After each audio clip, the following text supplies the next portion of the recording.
Well, yeah, stick with the ninth, and I know we only have limited time today, and so I kind of like doing the rapid fire.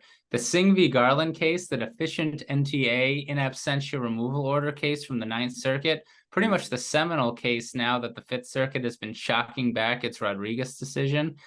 Singh v. Garland barely survived an en banc challenge, which really just goes to show how important elections are, because had the Trump administration got a second term and appointed more Ninth Circuit judges, I mean, really it was like a one judge difference whether or not they would take Singh and banc. So as I read Singh and the law in the Ninth Circuit, and as Judge Collins reads Singh in dissent from rehearing en banc, quote, I'll just quote Judge Collins in dissent.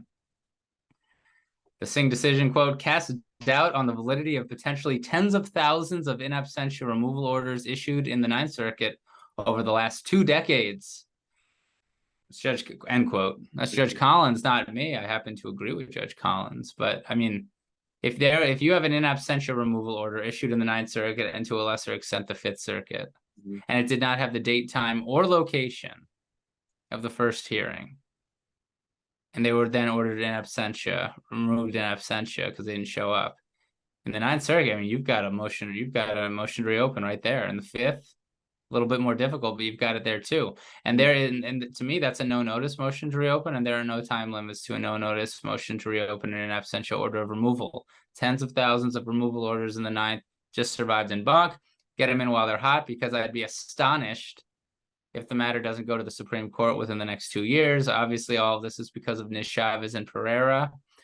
There is a circuit split. The 11th Circuit has held opposite now in DaCosta Gomez, and the Fifth Circuit is just being weird. So I don't see how the Supreme Court doesn't do something, but you got at least a year before the Supreme Court does whatever the Supreme Court is going to do. Should everyone who has immigration issues move to the Ninth Circuit? Is that the solution to a lot of these? Hey, look, the Fifth was first. I don't like that. Look, there is great case law in the Ninth, but honestly, like for asylum, the Fourth Circuit, I think, has better case law. And, I mean, the Fifth was, hey, I'm not going to answer that question, but the Fifth Circuit was first on the in absentia removal order in Rodriguez, and that survived its own en banc challenge. So, like, honestly, this is statutory interpretation. In Rodriguez, some of the judges just can't stomach what the plain text says, and so they've been chopping away at it. But, like, I don't know. In this specific instance, it seems like the text says what it says, and especially in light of Ms. Chavez. It's surprising the Fifth Circuit, I'm looking at the map, Texas, Louisiana, Mississippi, so it's a surprising place. Historically the worst, but with Rodriguez plus Singh, the most favorable case law in absentia motions to reopen is in all of the border states. I'd say, I don't know the statistic, at least 75% of in absentia removal orders, I would think, since 97 occurred in the Fifth or Ninth Circuit. I would think. I don't know. Yeah, I mean, that's it. Arizona, Texas, all that kind of stuff. Yeah. Arizona, Texas, New Mexico, California. Yeah. It's literally every southern border state. So it's interesting. Fun times. You never know what to expect when it comes to courts, and when it comes to litigation, you always tell clients, and immigration obviously, but a lot of other areas, you never know when it goes to court what's going to happen. That's why people settle so much in criminal law and civil litigation, all that kind of stuff. You never know what you're going to get.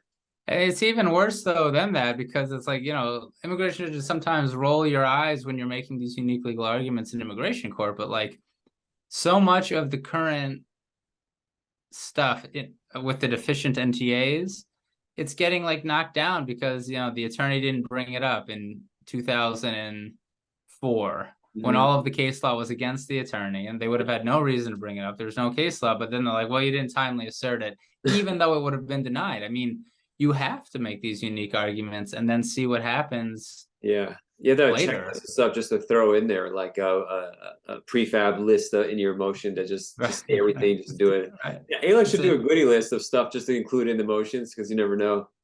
Yeah, it's unfortunate, right? If you're an immigration judge, it's like, what are we even doing? Like, how do you adjudicate something not even knowing what the case law is going to be? I sympathize with immigration judges who want counsel to concede that their client has an aggravated felony when there is literally a Ninth Circuit case on point that says it's an aggravated felony. But like, if you concede it and then the law changes in 5 years, And you run the risk of annoying the judge. Like, why are you making these claims when it's so preposterous? But like, I don't know what's going to be happening in 10 years. What do you want me to do? Yeah. I think the Niz Chavez and the deficient NTA cases are a case in point that the judges would have to understand, because every circuit has a case now that says this wasn't asserted below 10 years ago, so you can't bring it now. Wow. This is such a peculiar area. It's so weird. It's the best. It's the best. It's so weird and unique. It's the best.